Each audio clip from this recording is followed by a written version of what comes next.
Hello everyone and welcome to Aladdin, Nasira's Revenge. This game was developed by Argonaut Games, the creators of Croc and Croc. Like usual, I'm going to be loading up at a point that I think best represents the game's mechanics instead of just starting from the beginning.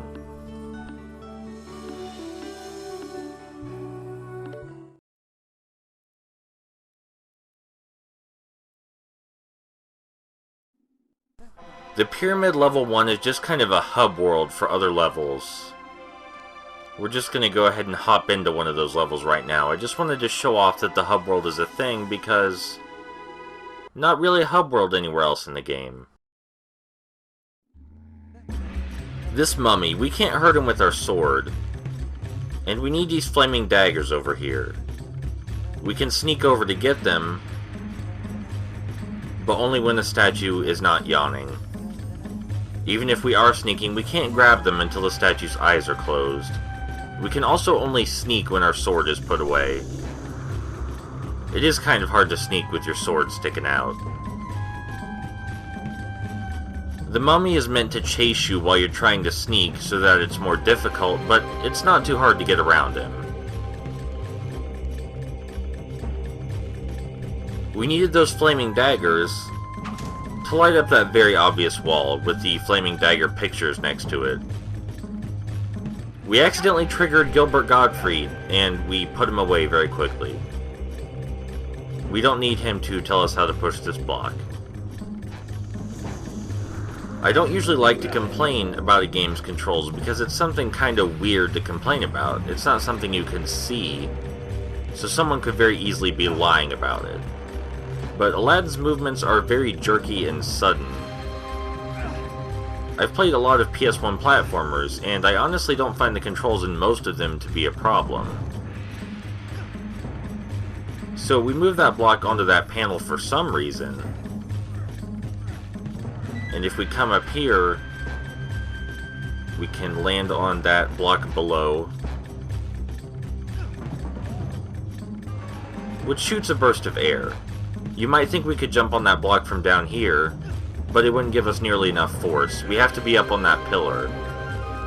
It's kind of a neat puzzle. Not completely brain dead, you know, you actually have to think a little bit about it. So the biggest problem I have with this game's controls is not necessarily the basic movement, but rather Aladdin's jumping. His jump goes deceptively high and deceptively far. It's very hard to judge where you're going to land based on his animation. There's a lot of jumps you wouldn't think you'd be able to make that you can, because he jumps a lot higher than you'd anticipate. And there's a lot of jumps you overshoot, because he jumps a lot farther than you'd anticipate. God help you if two platforms are really close together. We can't attack this guy directly. We have to hurl flaming daggers at him first, 4 to be exact. And we have to run up to him real quick, because he only stays stunned for a little while. So here's another puzzle. This room has 13 doors. It doesn't matter which one we walk into first. We need to hurl a flaming dagger to light up these panels on the wall. 3 of them start to glow, and it appears to be an eyeball, a snake, and boats. So what we need to do is just find a door with those 3 symbols. And there we go. Again, not super difficult, but it does at least require you to think. And here, though, we just have to hurl another flaming dagger at a hole in the wall.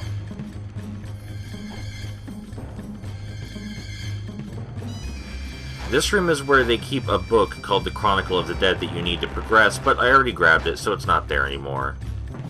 And these platforms give me a whole lot of trouble because they're super close, and Aladdin jumps really high and far. We're gonna pretend that didn't happen. Again, I really don't like to complain about a game's controls, but it just feels like the tight platforming that this game asks of you in particular is it's not a good fit for the way Aladdin moves. And the second half of the game has a lot of tight platforming. This door seems to see us coming, and it doesn't want us to come through. Maybe we can sneak past it. I mean, that's worked before. It appears to be working now. Nope. What we really have to do is run over here and push in this wall that looks just slightly different. These will obviously catch Aladdin on fire, but we can kind of run right underneath them.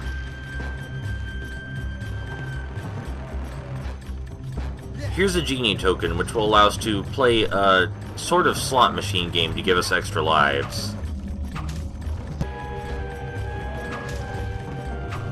There was no edit there. None. Ah, our first encounter with actual combat. So every enemy in this game, you just hold in circle to block, and then smack at them when they're done attacking you. Something I do kind of like is the sparks when your weapons clash. That's actually a really neat touch. I appreciate that. This might not seem like much as far as combat goes, but when you're a child and you're playing a 3D platformer, you don't expect to have to block. You don't expect that. So, as a kid, you know, the combat kind of baffled me, so I'm not going to say it's too easy to figure out, because even if it is for an adult, I certainly had trouble with it. And all the enemies do have different animations, so it does make it a little difficult to figure out when you're supposed to strike. There we go. And here's a weird horse skeleton man. He takes a lot more hits than your average enemy, but he does drop something that will let us play a minigame after the level.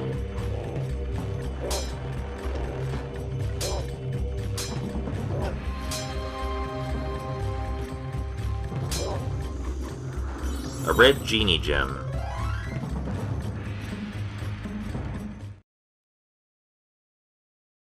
So we get to see how well we did. We don't really get anything extra for 100%ing the stage, though. And here's the slot machine that we spend our genie token on. The only function of the slot machine is to give us extra lives and continues. There's no other kind of bonus we can get.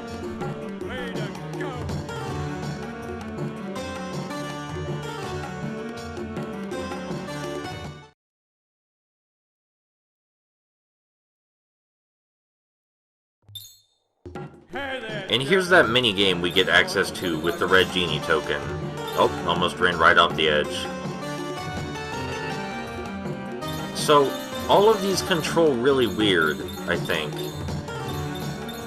They seem to be intentionally slippery, and you have to press jump way before you want to actually jump. Once you figure that out, though, they're kind of a breeze. And the coins practically collect themselves. You don't really have to be on top of them. I do really like how weird and surreal the minigame levels look, though. Kind of freaky.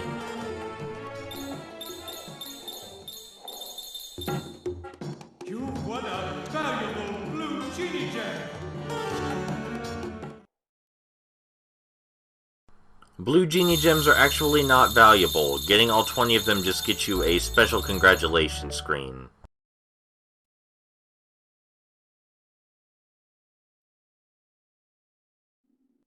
And it's back to the hub.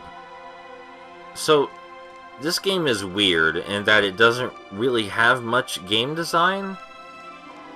They just kind of throw in a variety of challenges that don't really have anything to do with each other. The game never gets repetitive or anything because they seem to try pretty hard to keep things varied, but all the platforming is super basic and none of the design builds on itself. You never really need to use the mechanics for anything more than their most basic purposes. There's just not a lot of creativity here. There are a few cute ideas in the level design, but some very basic puzzles are about as good as it gets. Not a bad game. Also pretty long, surprisingly, 6 to 7 hours. But there's not a lot of game design here.